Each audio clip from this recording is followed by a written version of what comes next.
কয়েক ঘন্টার আকস্মিক ভারী বৃষ্টিপাত ও উজান থেকে নেমে আসা পাহাড়ি ঢলে খাগড়াছড়ি সদর এবং দীঘিনালা উপজেলার নিম্নাঞ্চল প্লাবিত হয়েছে। জেলায় মাত্র ৩ ঘন্টায় ১১০ মিলিমিটার বৃষ্টিপাত রেকর্ড করা হয়েছে, যার ফলে চেঙ্গি ও মাইনী নদীর পানি বিপদসীমার ওপর দিয়ে প্রবাহিত হচ্ছে। আকস্মিক এই বন্যায় প্লাবিত এলাকায় কয়েক হাজার মানুষ চরম দুর্ভোগে পড়েছেন। কালকে হঠাৎ করে বৃষ্টি এসে আর অনেক মানুষের যাবার কোনো রাস্তা নাই, কিছু নাই। মানুষের ঘর দুয়ার লইয়া টানাটানি, গরু ছাগল লইয়া টানাটানি, বাচ্চা কাচ্চা লইয়া খানা দানা এই পর্যন্ত কোনো খানা দানা নাই। যাদের বাড়ি লইয়া অনেক জায়গাতে অনেকের সমস্যা আছে, বহুত কষ্ট আছে। অনকা পোয়া বাড়ি লইয়া কান্দা কাটা করতেছে খানা দানা লাগিয়া। রাত্রে ঘুমন্ত অবস্থা ফট করে উঠে দেখি যে কোনো বৃষ্টি নেই, কোনো কিছু না, ফট করে পানি বেড়ে গেল। এখন তো সাধারণ মানুষের অনেক দুর্ভোগ অবস্থায় আছে। এই যে দেখেন, অনেক মানুষই ঘরবাড়ি ছেড়ে এখন বর্তমানে রাস্তায় বসে আছে, খুবই সমস্যার ভিতরে আছে। এটা হচ্ছে আপনার দক্ষিণ মেহেদিবাগ এলাকা, খাগড়াছড়ি সদর। তো প্রান্তীয় এই পুরো প্রশাসন এবং কি জেলা প্রশাসনের মাধ্যমে আমরা ওনাদের সহযোগিতা চাই। আমরা রাস্তা বলেছি পানি পড়তে যাচ্ছে, সকালে ঘুমাতে মধ্যে দেখি পানি পড়ে গেছে। স্থানীয় বাসিন্দারা জানান, শুক্রবার ২১ আগস্ট দিনগত মধ্যরাতে ভারী বৃষ্টিতে খাগড়াছড়ি জেলা শহরের মুসলিমপাড়া, কালাডেবা, গঞ্জপাড়া, মেহেদিবাগ, নিচের বাজার, ফুটবিল, খবংপড়িয়া সহ একাধিক গ্রাম প্লাবিত হয়। একইভাবে দীঘিনালার মেরুং, কবাখালী ও বোয়ালখালী ইউনিয়নের নিম্নাঞ্চলও পানির নিচে তলিয়ে গেছে। হঠাৎ পানি বাড়ায় অনেকে ঘরবাড়ি থেকে মালামাল বের করতে পারেননি। গবাদি পশু পানিতে ডুবে মারা গেছে।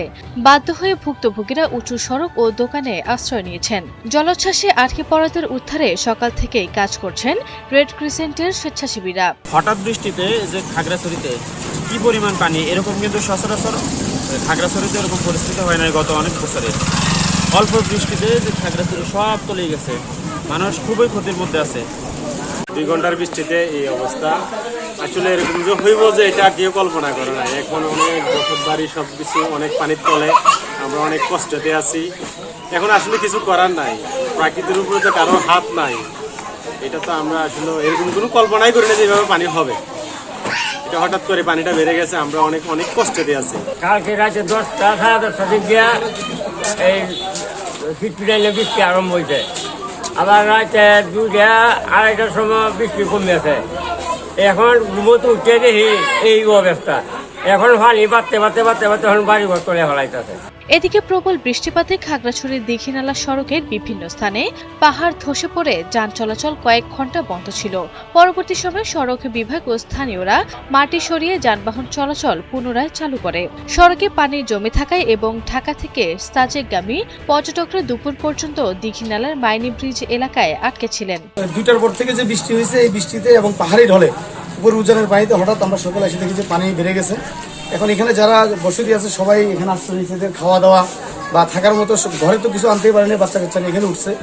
এদের একটু যদি খাবারের ব্যবস্থা হইতো, অন্তত এখানে হলো আশ্রয়টা নিতে পারতো। যে আবার কিছুক্ষণের মধ্যে হয়তো দেখতেছেন পানির গতি, আমার গুদাম বা এখানে যারা আমরা ব্যবসায়ী আছে, আমাদের ব্যবসা প্রতিষ্ঠানগুলো ক্ষতিগ্রস্ত হতে পারে।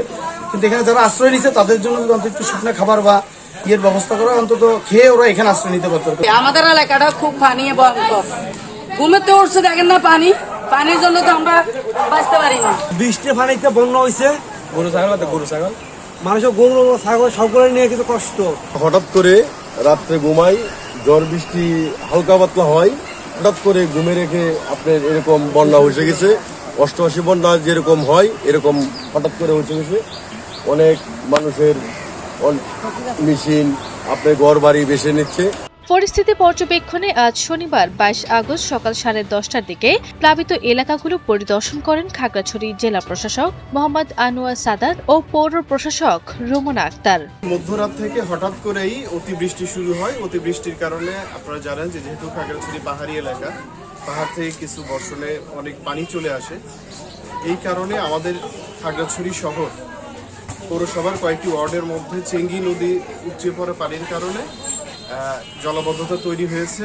আমরা আশা করছি যেহেতু আজকে এখন আর বৃষ্টি হচ্ছে না সকাল থেকে, অতি দ্রুত সময়ের মধ্যে পানিটি নেমে যাবে।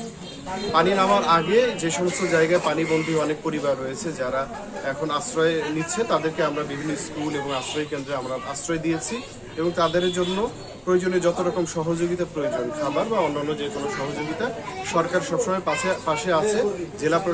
জেলা প্রশাসকের পক্ষ থেকে, আমাদের পক্ষ থেকে আমরা সবখানেই ভিজিট করছি। এর বাইরে আমাদের উপজেলা নির্বাহী অফিসারগণ তারা আছে, রাজনৈতিক নেতৃবৃন্দ আছেন, সবাই মিলেই মোটামুটি আমরা এই বিষয়গুলো টেক কেয়ার করছি এবং আমরা আশাবাদী খুব দ্রুততম সময়ের মধ্যে পানিগুলো নেমে যাবে এবং মানুষ তার ঘরে ফিরতে পারবে। জেলা প্রশাসক আনোয়ার সাদাত বলেন, আকস্মিক বন্যায় ক্ষতিগ্রস্তদের সহায়তায় জেলা প্রশাসনের পক্ষ থেকে বিভিন্ন শিক্ষা প্রতিষ্ঠানে অস্থায়ী আশ্রয় কেন্দ্র খোলা হয়েছে এবং শুকনো খাবারের ব্যবস্থা করা হয়েছে। ক্ষতিগ্রস্তদের সব ধরনের প্রশাসনিক সহায়তা দেওয়ার প্রতিশ্রুতি দেন তিনি। আরবি ইসলাম হিমু, NTV অনলাইন।